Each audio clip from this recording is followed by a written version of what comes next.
슬프도다.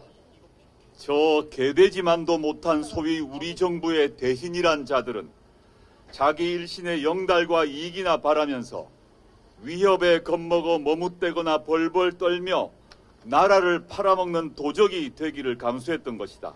아 원통한 지고, 아 분한 지고, 우리 2천만 동포여, 노예된 동포여, 살았는가 죽었는가.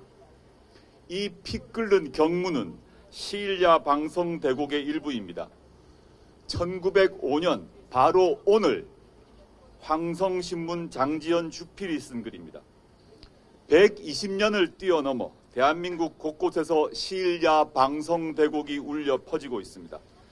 교수, 학생, 노동자, 작가들의 시국 선언이 이어지고 있습니다.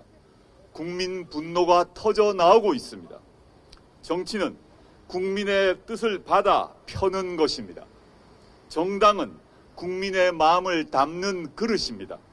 그래서 저희 조국혁신당이 오늘 이곳에 섰습니다. 오로지 구국과 애민의 일념으로 마련한 대통령 윤석열 탄핵 소추안 초안을 국민 여러분께 공개했습니다. 탄핵은 헌법이 규정한 정당한 절차입니다. 국민의 이름으로 권력 남용을 막고 책임을 묻는 민주적이고 법적인 절차입니다. 조국혁신당이 그 절차에 시동을 겁니다. 오늘 공개한 대통령 윤석열 탄핵 소추안 초안은 2년 반 동안 쌓인 윤석열 대통령의 위헌, 위법 행위에 대한 국민의 울분을 차곡차곡 담은 것입니다. 조국혁신당이 앞장서서 탄핵 소추 초안을 공개한 이유가 있습니다.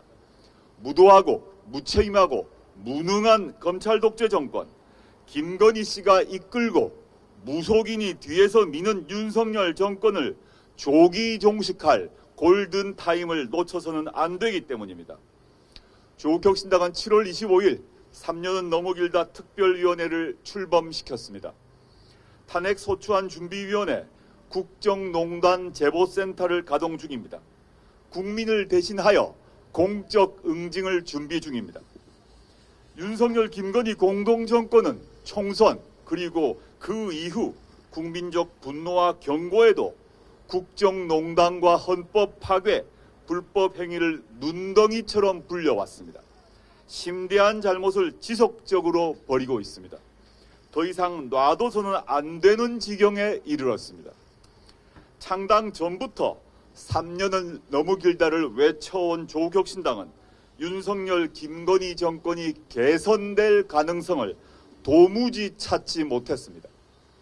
이제 헌법을 지키기 위한 최후 수단으로 탄핵을 제대로 추진하기 위해 사실과 논리를 탄탄하게 쌓고 갖춰 나갈 것입니다. 대통령 탄핵 소추에는 확립된 사실, 적어도 공소장 수준의 사실관계 확정이 필요합니다. 과거 박근혜 대통령 탄핵 소추 당시에는 검찰이 수사를 해왔습니다. 그러나 현재 윤석열 검찰은 아무 일도 하지 않습니다.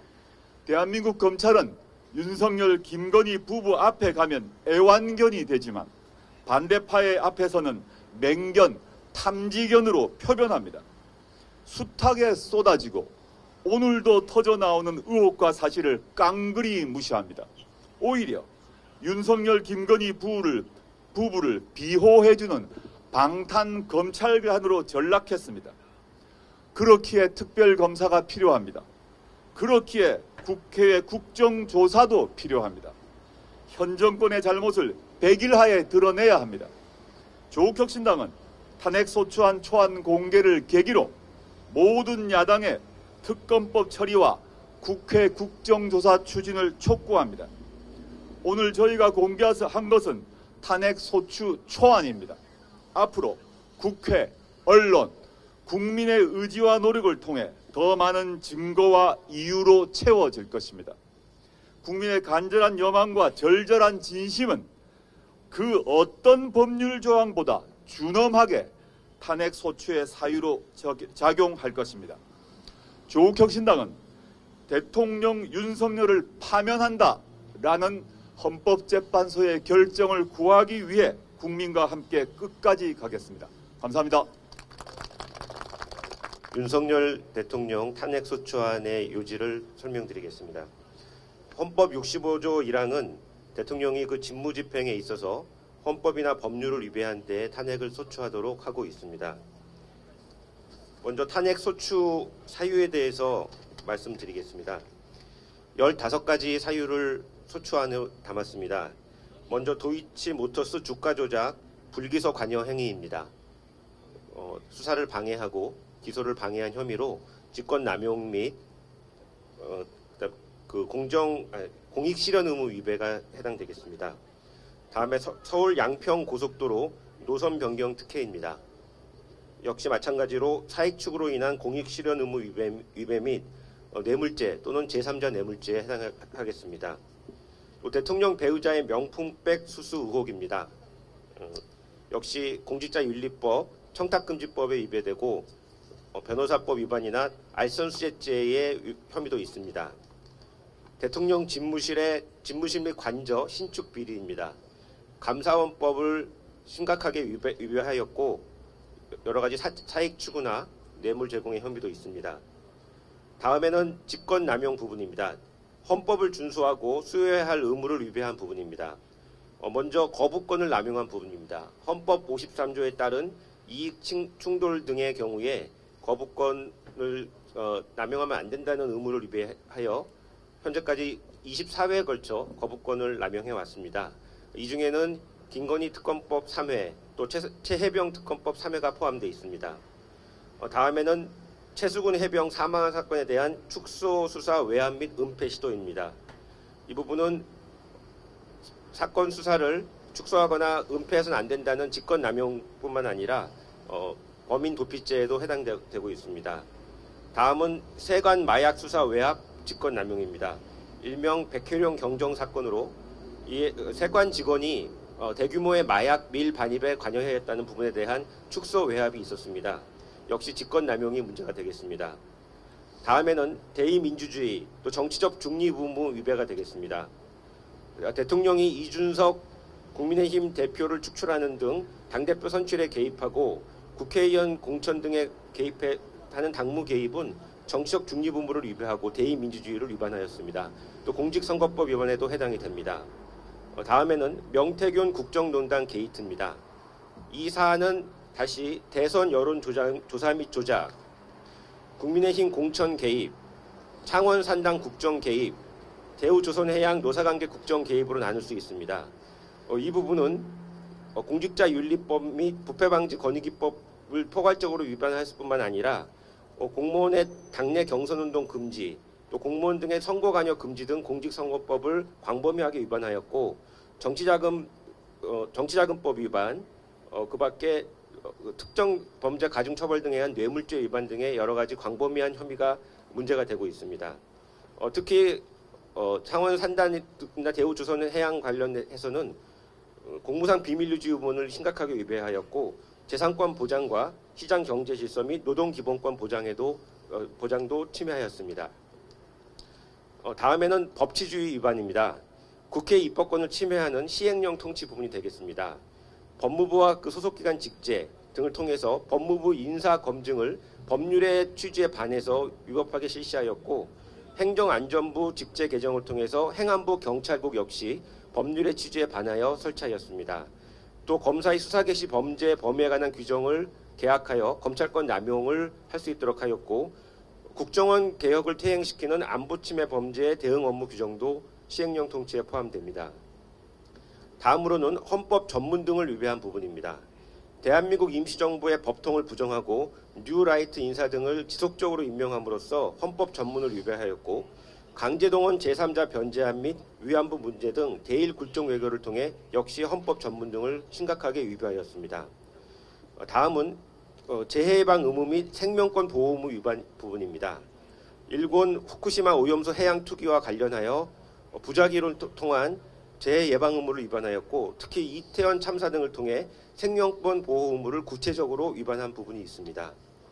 마지막으로 언론의 자유를 지속적으로 침해했습니다.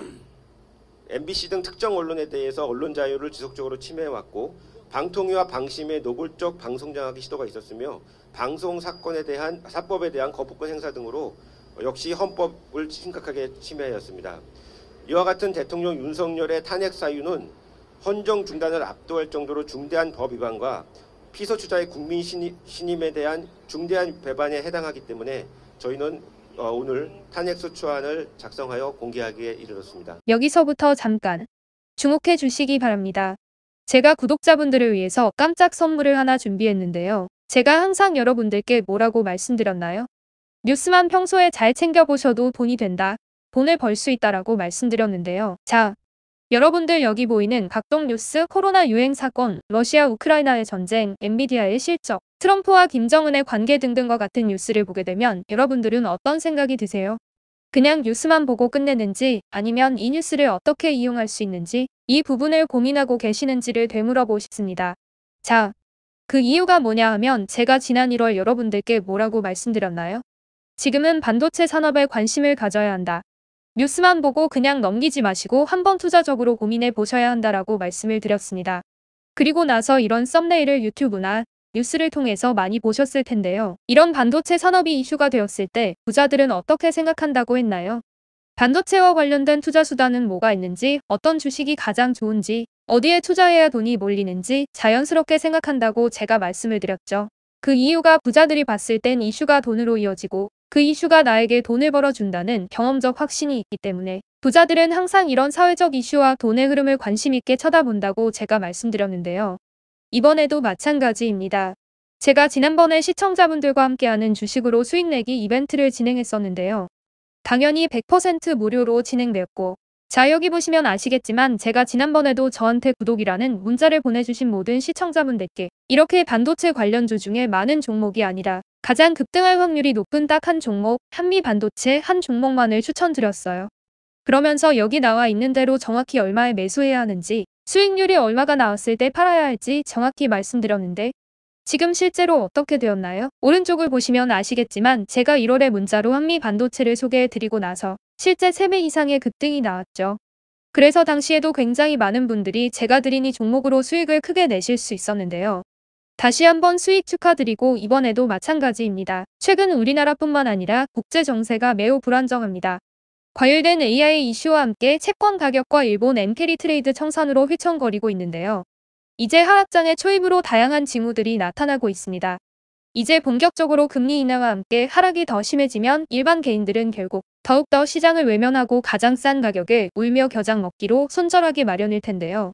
사실 역사적으로 이런 시그널이 있을 때야말로 좋은 주식을 저점에서 매수할 수 있는 절호의 기회입니다. 즉 좋은 주식 시장 상황 영향에 따라 어쩔 수 없이 떨어질 때를 적극적으로 노려야 한다는 거죠. 자 그렇기 때문에 제가 이번에도 뭘 보내드린다고요? 지난번과 마찬가지로 구독이라는 문자를 보내주시면 제가 이번 하락장에서 보물, 추후 주가가 가장 크게 급등할 한 종목을 구독자분들에게 문자로 종목명과 사고 파는 시점을 모두 알려드릴 거예요. 그래서 여러분들이 주식으로 돈 버는 연습을 한번 해보시라. 이렇게 말씀을 드리고 혹시라도 나는 주식을 하지 않는다라고 하시는 분들은 주변에 주식하시는 분들께 추천해 주셔도 되고 연세가 있으신 분들은 자녀분들에게 한번 이걸로 수익을 내보라고 이렇게 조언해 줄 수도 있으시겠죠. 그래서 지금 이 영상을 보시는 시청자분들 중에 나도 이번 종목이 궁금하다 하시는 분들은 누구나 어느 시간대나 상관없이 부담없이 위쪽 상단에 제 번호 남겨두고 있습니다. 제 번호 010-4292-3138 개인 번호인데요.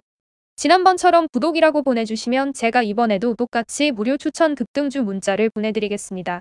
제 번호 010-4292-3138로 문자 보내주시면 여러분들이 직접 이슈를 통해서 돈 버는 연습을 해보실 수 있는 것이고 제가 돈을 받는 것도 투자를 대신해 드리는 것도 아니니까 부담없이 신청해 주시면 되는 겁니다. 그리고 수익이 나면 저는 다른 것은 바라지 않습니다.